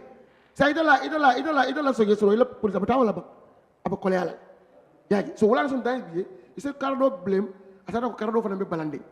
But say he is the one me alon ka be finance. Adale trade law kunu abije. Sa be finance. Sa yaro ni ngelo so mo foranka mala be gela. Oto bi ngalo ne ko finance wala trade abebe work la abebe tamala akami fotan ding vice president la ko mo ko di melanga ko matal nyim palaso ministre ya palaso privilege lo bawo mo na bako wulu wala mo la right ka fo dia ko ndebe kala ministre président ye buña ye bondi mo jama kono ay ke place ko ok way esa li nga wax say ay min fo bar place ñu buña privilège ñu buka sama de ibe deliver la le ya kata ye do ko ke mo la tamit ne yow ke ge ok waaye léegi li ma bëgg a yéen ndax nangu ngeen li vice président bi wax ne problème am na te dafa need solution immediate effect ndax nangu ngeen loolu yéen problème ak dunda bi ñoo yem waaw there is not nowhere in the world where you don't have that's why policies am lu tax policy am first and foremost policy soo demee public policy analysis soo demee pour check ko policy bi lu ko indi problème moo indi policy moo dee indi saafara par exemple su disaster amee su presse demee op am nga loolu problème la ñun ñëpp yee yuuxu am nga loolu dafa indi outcry public outcry léegi government foog ñu toog ñu saafara loolu foog ñu indi policy boo xam ne dafa adresse situation boobu noonu loolu moo dee waral policy bi am so problème bi am na loolu moo tax ministre vice président mu ne mu ngi sas ministry of finance ministry of trade boo xamante ne mu ngi ministry of giraare pour ñu toog chamber of commerce ci tàng-tàng waaw lu mu mënta nekk si tàng-tàng waaw because ñun ñëpp a gisal loolu fii dañ waxante dëgg de time bi covid-19 time bi ministre of health bi ñëw ak emergency bill to cabinet ñaata million la half a billion 500 million it was done through the environment am na yoo programme yoo xam ne dañ koo jégleel xaalis ba pour mu dugga foofu noonu jël nañ ko foofu noonu pour mu saafara affaire health bi loolu moo indi ay ambulance moo indi ay lii kon léegi ñu di seen situation lañ nekk loolu mu daal vice président excellence Badara mu ne ngeen toog ngeen indi ay recommandation su jaree sax ñu def environnement boo xam ne yeneen département seen xaalis sax ñoo kal ñu toppatoo dunda bi ñu def ko jërëjëf loolu leadership la thank you so foog ñu xaar ba ñu seen recommandation génne ak recommandation lu mu nekk rek ñu implement lo pour mu askan bi mun a am ñu war a seen élève acca MC déglu nañ kaddu vice président bi yan jàngat nga ci am waaye ñu bëri ñu ngi am njortu bu ñaaw ci ne amuñ sax ku toog war a jiite ministry of li nga xam ne mooy trade te moom wax na ministry of trade et ça mu ngi wane ne ñaar yëpp benn la waaye foog naa ne separate ministries la léegi yow ndax dégg nga ci kaddu yi wax xam naa loolu la ma ne interlink nga ne is interlink lu ma wax waaw balaa MC ma ne waaw there is no dormant department yëpp important na ma ne ko trade dafa important waaw waaye comme léegi nii bu njëkk bi trade bi ministre bi moo nekkoon trade som daal daf day am ay policy boo xam ne foog mu implement foog mu link ak finance waaw waaye su fekkee moom yóbbu na ko amul approval from finance waaw dafa dilee moom progrès am ñu ko duñ gis lu moo liggéey waaw te léegi moo amee finance léegi moo amee finance moom kenn moo amee ñaar yëpp moo oversee fale waaw on est nga léegi balaa ministre ba lay ñëw comme nga moo oversee fale loolu dama la jaloo suma foranka comme léegi su fekkee moom police am mu ngi baax sotti ceeg def ko ci la moo ko war a finance waaw foog mu finance ko jërëjëf boo ko daa ko demul Badara wax leen ne ngeen def affaire bu tànga léegi bàyyil MC jërëjëf waaw jërëjëf xam nga wax dëgg yàlla lu Sirifo wax loolu mooy digga mooy lan suñ toogee ba président Barrow ñu dénk ko réew mi juróomi weer booy campagne war ngaa mun a am sa government soo winee nga waat within few weeks war ngaa mun a appoint sa cabinet ñu tàmbale liggéey bi boo du ma gis mooy toog leen juróomi weer ba ñëpp am yaakaar ne fu mu nekk nii ñi ngi expect full cabinet bu war a ñëw ministre of trade lu am njëriñ la si réew because tey gis neen dunda bi lu mu yokkoo si réew mi dafa garaaw balaa nga appoint beneen ministre yi sax fu nga war a njëkkee xool ba ndaw nga am yaakaar jox ko place boobu bu ko coono bu réew mi di coono fu mu nekk si dunda bi kenn mënu koo wax ni yaa ngi son trop si réew mi démb rek dem naa si benn restaurant mu ne ma ful ganaar $650 ma téye suma gémmiñ bi so kon loolu mu ngi métti so foog naa président Barrow nga def mooy cabinet bi daf ko na appoint fully pare pour tax leen pour ñu liggéey because tey ku nekk ministre of finance right now moo nekkoon trade bu mu nekkee trade lan la fa def amul dara nga xam ne mën naa taxaw ne bu mu nekkee ministre of trade def na lii ak lii ak lii wala ñu gis nañ ko wala askan bi ñu ngi koo gis ne xëy na wàññi ko am na si dunda bi amut soo ko bëggee dénk ñaari ministre and right now fu Gambie tollu nii yaa ngi si problème si réew mi and soo bàyyi xel minister of the former vice president Assa Touré Dr. Assa Touré was minister of trade dafa féer foofu ñëpp gis nañ ko mu ñëw minister of health la dooree mu féer foofu ñëw ñu promote ko to trade the same thing dara nga jëlaat ko foofu the same trade boobu yóbbu ko vice président comme lu Sirifo wax bi neex na but action leen soxla tey soo xoolee record yi di docteur Badara Diouf di vice président am na experience saaf na di former government nekkoon na permanent secretary education and local government and land loolu yéen journaliste yi war nga mën a xool lan moo ko si génne si place yooyu bu mu nekkee PS local government and land dégg naa some lot of allegations yoo xam ne liggéey journaliste yi ñoo ko war a continuer ñu xool lu si nekk boot da ngaa xool ne bu mu nekkee di higher education tey jamonoom la geraw gën a bari si réew mi students si university bi. ndax loolu tam du démocratie bi moo tax. su nekkee démocratie tam su nekkee ne nu mu dem mu ngi jaar yoon baa ngi jaar yoon bu correct kenn du geraw loo bëgg a soo ko amee doo gën a si mbedd di geraw dafa am lan na xare système bi moo tax nga gën a si mbedd bi si jamonoom lañ gis students si university di jàng si ron mango si ron guy. fan. am na su gis nga ko gis nga image yi forêt report nañ ko. is higher education la university bi la UTG bi la university Gambia demal benn moo am demal ma Matar téyel rek boo ci forêt will never write something nga xam ne amut waaw Matar téyel rek yooyu yëpp boo ñëwee loo ci bëgg a tontu maam ji bi forêt du bindal lu nga xam ne amut it's a credible man I know forêt right now mu ngi with my phone ay ka mën naa ko woon mu gis ko and Fast Network def nañ ko live vidéo ni xale students yaa ngi wax it's open. Okay, so kon whatever nga xam ne ñu ngi koo wax nekk pour jëmale moo on defend di government lii ñun suñ ité la suñ njëriñ la pour gis ne éducation dem na si kanam suma doom mu ngi fa suma jarbaan mu ngi système bi la nekk kenn bëggul am éducation moo xam ne tey dafa soox bëgguñ ko no moo tax xaw ñu nekk opposition tey nga xool Gambia collect nga xool de compose bu nekk in Kanilaay bu nga xam ne right now mu ngi ni ñu dafa ni repairment def ko nit nga xool def moom moo promise Gambia si ne dafa change GDI to university for how many years now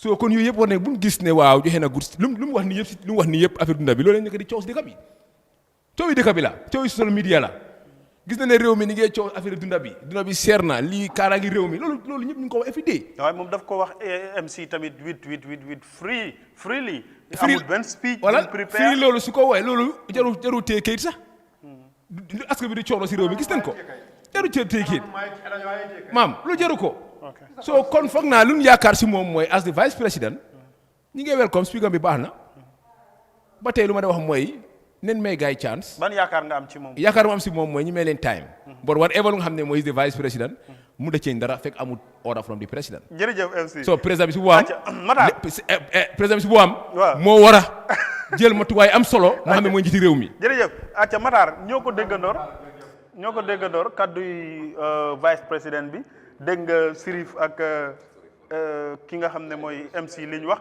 ban jàngat nga ci am jërëjëf maa ngi kontaan naa trop si ñëpp suñ opinion si dama gëm ne rek ñun ñëpp dañu si national issue lañ nekk rek benn kéeg bi di si waxtaan xam nga nag opposition yi ñoom na ñaaw rek na bon rek ñoom foofu la ñoo concentré moo tax sometimes man du ma dee mën a juboo ñoom seen opinion la nag lu leen neex mën nañ ko wax Badara ñu ngi ko gërëm sant ko foog naa ne li ëpp si Gambian si dañ d'accord ne Badara li mu teg ci table bi mooy lu ñoo xëyee mooy lu ñoo gontee moom la Gambian si di jooy loolu la MC wax waaw li tax mu wax ko mooy dafa am it's not about ne social media ñooy wax rek social media ñi fi ne Gambian lañ Gambian yi ñooy jooy moo tax mu ñëw teg ci table bi ne lii la Gambian si di jooy den lii nañ ko nangu pare pour def ko pour mu sotti loolu mooy dëgg beneen bi mooy ànd naa ak MC ak Sirifo yëpp ne President Barrow could have considered the Ministry of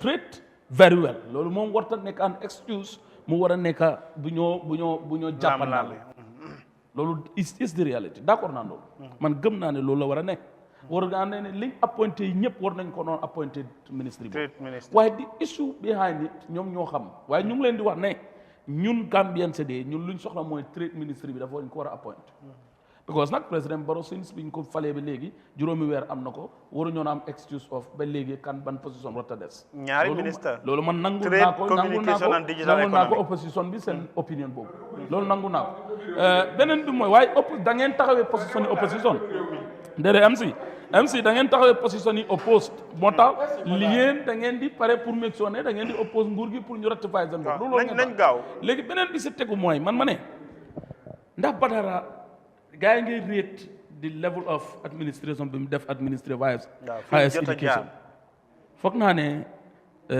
ñun nekk ministre of higher education ak yéen ñi nga xam ne da ngeen gëm ne journaliste ngeen fu def leen seen further investigation ngeen gis progress yi mu fa def ak failure yi fa am waaye nag suñ ne student yi demonstrate nañ that doesn't mean ne demonstration boobu rek is a failure seen right la ñu demonstrate bëgg nañ dara nañ congratulate nañ professor Gomez he is a professional waaw professor Diouf appointment am he is a professional loolu moom xam naa ko xaaral ma ñëw rek xaaral ma ñëw MC may leen ma rek man li ma bëgg a wax ma ne man ministry of higher education li ma fa xam bariwul waaye dama ne the vice président bi wax nii tey buñ seet lim doon def démba nañ seet lim wax lim teg si table bi te loolu moom la ñuy jooy ñun te loolu la wax ne nañ ko solve léegi higher education man gis naa ne progress am na si dégg naa ñu ne GTTI promission nañ ne dafa war a nekk a university but the level of administration bu nekk GTTI ndax nekkut a university university institution su fekkee ne ndax mu ngi si biti dafa institution bi dafa war a yaatu mu nekk loolu nangul nañ ko waaye dama ne amul benn ministre yi bu président Barrow taxaw ak ay ñiijam ne liñ soxla woon ak liñ bëggoon yëpp am na lapses am na ay errors yooyu moo tax Badara mu ne nañ rectify dafaru liggéey as a team pour solve those problems buñ toogee ci cabinet bi te loolu la mu ne buñ toogee ci cabinet ñu xoolante ci bët xam ne ñoo bokk xàcceendoo pour juróomi at yi yóbbal ñu mun a jox Gambien ci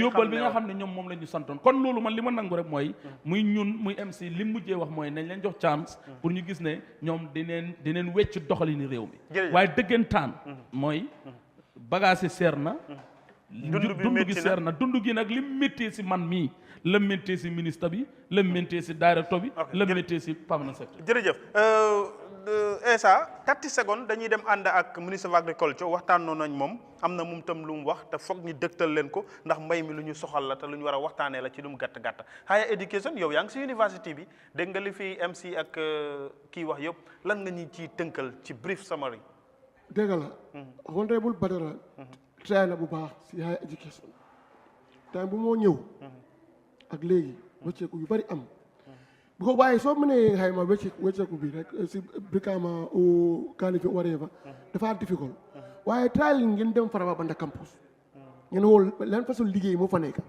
one of the best university in this country waaye loolu lu si bari jàmme moo ko commencé woon waaye foog ñu nangu loolu tam gis nga country bi su daf dee am si nguur waaw de mun naa ko wane tam waa nañ seen waala waaw xam nga ne waaw ak failure ñu ne dafa fail nangam waaye man tamit lu ma gis foog nga wax ko no is good dama am nga rey sa place research and science technology lab musuta am university waaye am na right now léegi nii si at Kanifing understand nga liggéeyam moo ko indi academic freedom boo xamante ne mu ngi am university lecturers yi kii jël nañ ko nangam lañ ko nii lañ ko report nañ ko li amatu staff welfare students welfare boo xamante ne amoon na ñeneen gisandoor nii ñaata boss demal nga gis full air condition boss yi ñoo xam ne ñooy transport students from Kanifing to Brikama from Brikama to Faraba ak yeneen campus dem leen ngeen xool yëpp Badara moo ko liggéey ondam la understand nga dégg la mu ñu ñëpp a gisandoor ne students yi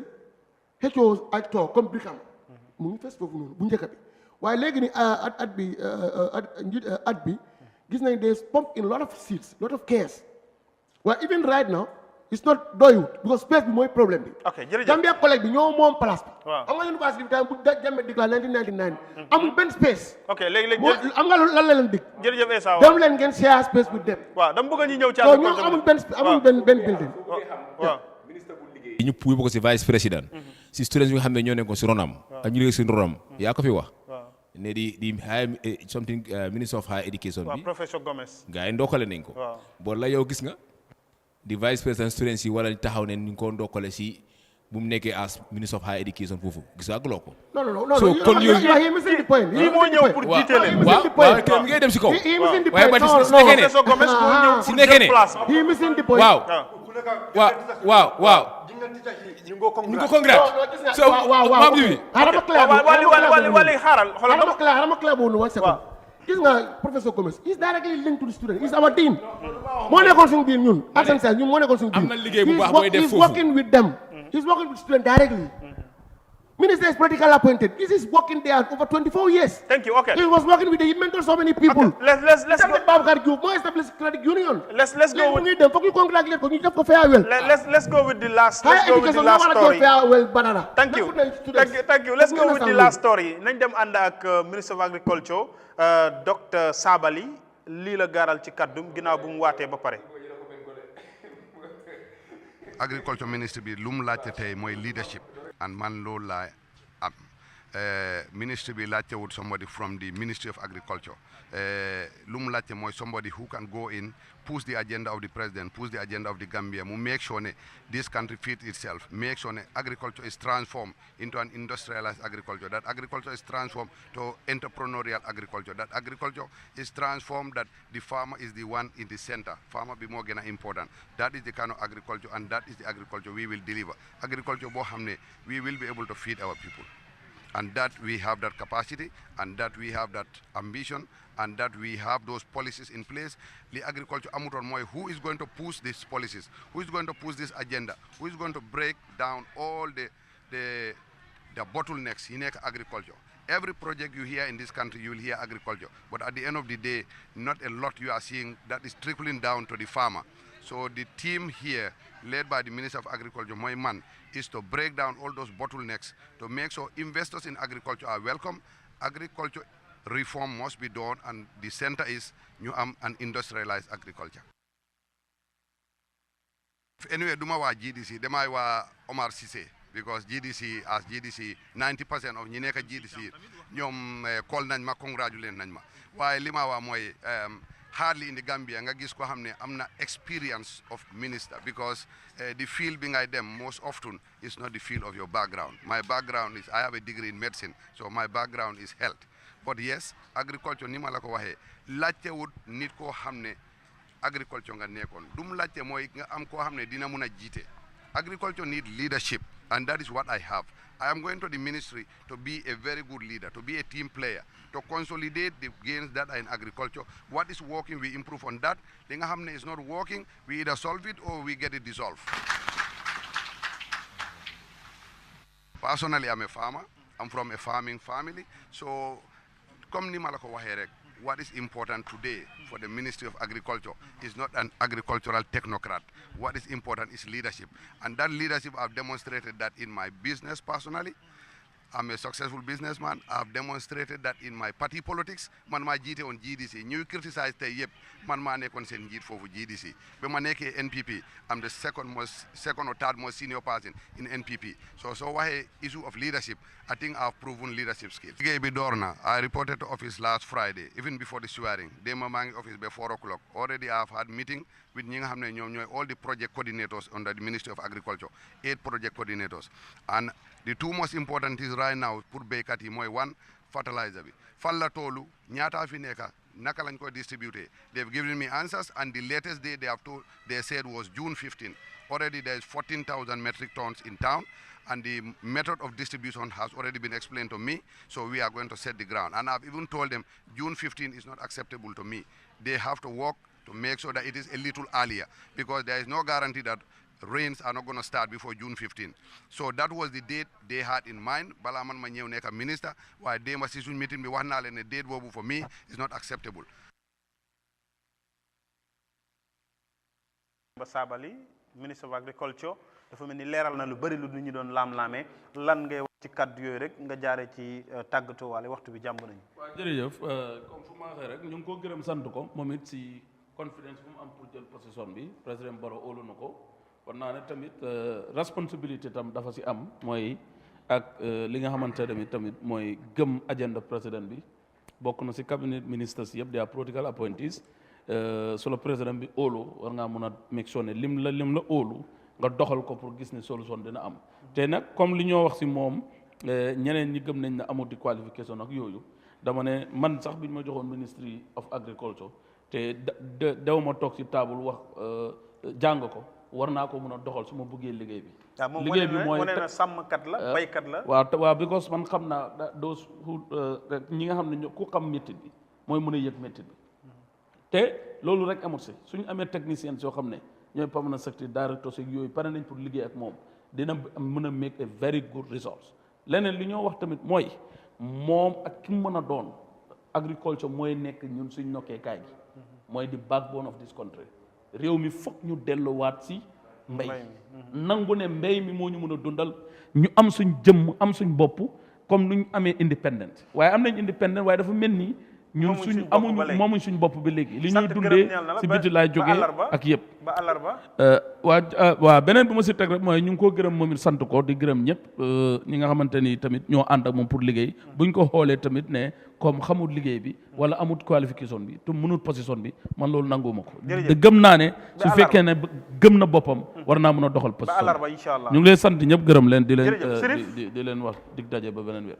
Thank you very much. dégg nga kaddu docteur Sabally Abaraka Bake Mukhtar na Mamjik Abaraka Bake eje Dr. Sabally ala diamo nying akuma da bake ay kuma kan wol mel for leadership because I remember wol min ko agriculture ministry men kuma da je wol min ko you have a leadership skills but yalong Gambian ko yalo ne jumalam Demba Sabally already lose leadership character because let me tell you something, a leader doesn't divide people.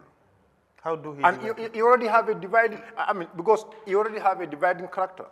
Like somebody who will stand in the platform or stood in the platform, you understand, and talk about tribes.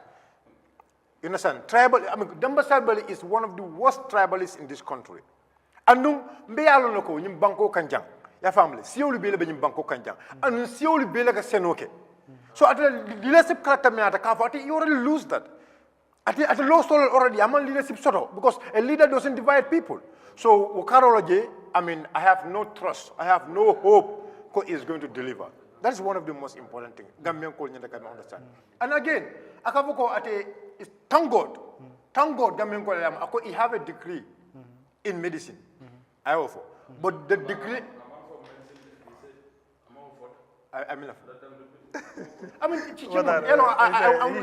have a degree in medicine. In medicine. Yeah, in medicine. That's what he says. He says he have a degree in medicine. I said, thank God. Gambians also understand he have a degree. But what is that degree? Amawofo. Demba Sabally is a pharmacist, fungo, doctor. But among coming, he have he have a degree. He have a doctor degree. Among doctor degree, sort of. Let Gambian people understand that. But what I'm telling you, okay, that look, let me tell you something. Okay, our time has already ended. Yeah. So, why the president appoint somebody, I mentioned Minister of Finance, because I believe the local finance ministry is a technocrat, finance law, economy law, accountants law. You understand? But he's a farmer and he said. No, listen. Being a farmer, you understand? There are how many people who are businessmen, they know how to deal with money. They know how to deal with money. Man, why did the president doesn't appoint those businessmen as Minister of Finance? Let's call a spade a spade. Agriculture is very important, especially right now. We are in a world of technology. You understand? We expect modern way of farming. Those modern way of farming. He said. No, those modern way of farming. He says he's welcoming. He's welcoming. Look, let me tell you something. We expect a technocrat. Agriculture is one of the important ministry. Gambians were expecting a real technocrat. Thank you, sir. As we speak right now, to be in control of the ministry. Next Wednesday. So, Gambian ko ala barka baki. Next week Wednesday. Gambia kachalem. Inshallah, next week Wednesday. Esa, acha. Mr. Dam, no, jehal ngeen yeen ñaar acha Esa. Ka kuma sudani drong. Kondan da Honorable Demba Sabally mbafla congratulations ala appointment of Bediata. Ala kuma kama Bediata. Min pije wolem. Min pije wolem. I mean for. It's not about only the technocrats should lead this department as minister. No, that's the failure. Technocrats are very key in any setup. They are the one new department. It's not the minister. Technocrats are there. That's why they're the one advising the minister on the policies and the program of that ministry. They are there. Can do them sack, can do them daha. They are there up to their career when you finish school. Any party, only any regime, they are the backbone. So, Demba Sabally leadership bloom what loolu la war a sukkandiku man daal lu ma ko dénk mooy ñaari yi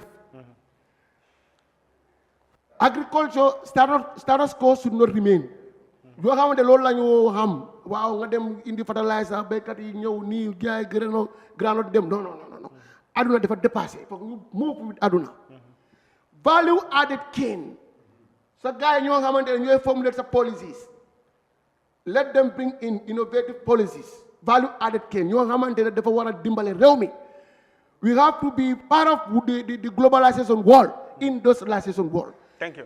Gerte bi ko nii ni ak ñaareel bi mooy the last one mooy government bi dafa war a am state farm dafa war a am state farm because state farm yooyu noonu mooy dimbale réew mi pour ñu mën a am food self sufficiency jërëjëf di nuyu suma naataangoo yi yëpp MC ak yëpp man nuyu leen ba àllarba bu ñëw jërëjëf thank you very much. ok Essa MC dégg nga wax na waaw ok thank you.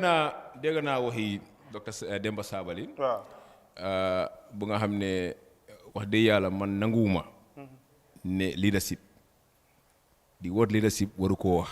waaye mu ne moom jiite na because man te yéen ñii saboté tey yéen la jiite woon dama bëgg a ñëw ma leeral. dama bëgg ma ñëw am nga man I was in GDC. su waxee ne jiite na GDC waxu dëgga. lu tax because he was a party chairman. soo xoolee si parti constitution GDC moom nekk ko mooy jiite GDC. the party leader mooy head of the GDC. is Honorable Mama Kandeh. He was there to chair the meeting of the GDC as mu chair meeting bi.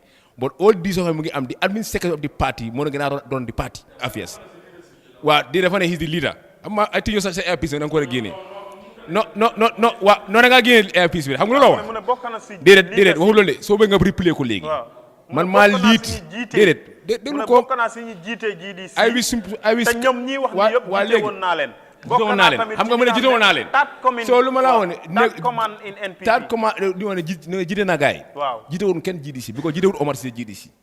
yow jiite wuloo man jiite wu ma man I was leading a sector in the party bi. bu nga xam ne ndaw yi suma ondale nekka. so dama was play mooy chairman MC. waaye man as the moderator fii yéen ñëpp maa jiite. non defal nanka di chairman di party leader. mooy di head of the party. waaw loolu ñun ñëpp si ondam leen nekka. including the party chairman. He was there just to chair the meeting of the GDC foofu la M. noonu mooy yow nekkoon parti GDC I know the draft constitution bi yu ngi ko dara mang fa. ok te léegi loolu dàq so understand nga wane na tam li ma wax baykat mooy la ci affaire leadership bu mu wax noonu. waaw divide and rule loolu lañ ko xamee. comme ni ko Sirifo wax moo tax ma ne na ci doxinam because tey mu ngi jiite xeet yëpp la mu jiite. soose bi pël bi olof bi saraxule ñëpp la mu jiite. parce que dama gëm ne su nekkee ne ministre booy liggéey. war nga fa as a ministre war nga fa mën a am suñu knowledge bu ndaw sax war nga mën a am ay som lu ndaw nga. waaye mu ne béykat la. sàmmkat la Matar ban béykat fan la béy fan mooy toolam. mu ne ci kaw gi kii fari paas yéesee mu ngi Amérique. yow si ne Amérique lan la béy. non mu ne moom right now nga am kañ lay ñëw bokk si politique mooy 2018 la bokk si politique. 2016 man la doon call MC maa ngi ko tuddee woon booy fooñi time boobu bu ñu mun GDC nekk doon GDC man la doon call fan la ngeen toolu honorable ma ne ko ñu toll place ngam nii ak nii. jamono boobu da nga ko feeñ in GDC 2018 la bokk ci politics mu ñëw as a party di use the word party advice to the president pa Kandeh Honorable Kandeh jamono boobu demaagul ñu muy obwaam party advice to the party leader ñuy continuer ñu dem congress ñu élect ko as party chairman 2018 so kon moom leadership bu mu wax noonu ne ko fa so lu ma wax mooy as a minister so depend more on the technocrat more on the permanent secretary they can mislead you because tey xapul na fi si place yu bëri ministre boo nekk il faut nga xam si dara il faut nga jàng si lu mu ndaw war nga si mën a jàng dara pour ëllëg mun la nax. ñi sant la gërëm la jox la dig daje. ba beneen àllarba waaw technocrate ñooy bandi. waxtu bi jeex na tag waaw ñi sant la gërëm la ba àllarba. maa ngi gërëm suma gars yi fii yëpp. waaw tey foog naa ne affaire yi xaw naa improve tuuti. ñu ngi déglu nanka as time goes on dina understandante di wax ne ni ngay jégalu yaram baale tàngare wala suñu génnee fii ñoo dee àndal liggante waaw so jërë ngeen jëf. jërëjëf acam ñi sant leen gërëm leen jaajëfal ñi jàppoon ci liggéey bi yëpp jaajëfal team bi ñoom la ñuy àndal ci jotaay suñu réew àllarba bu nekk tey ni ngeen ko gisee nii ñu jox leen dig daje beneen àllarba jaajëfal ñi jàppoon ci liggéey bi yëpp sant ngërëm ñeel na leen ba beneen jotaay suñu réew fii ci biir réew mi.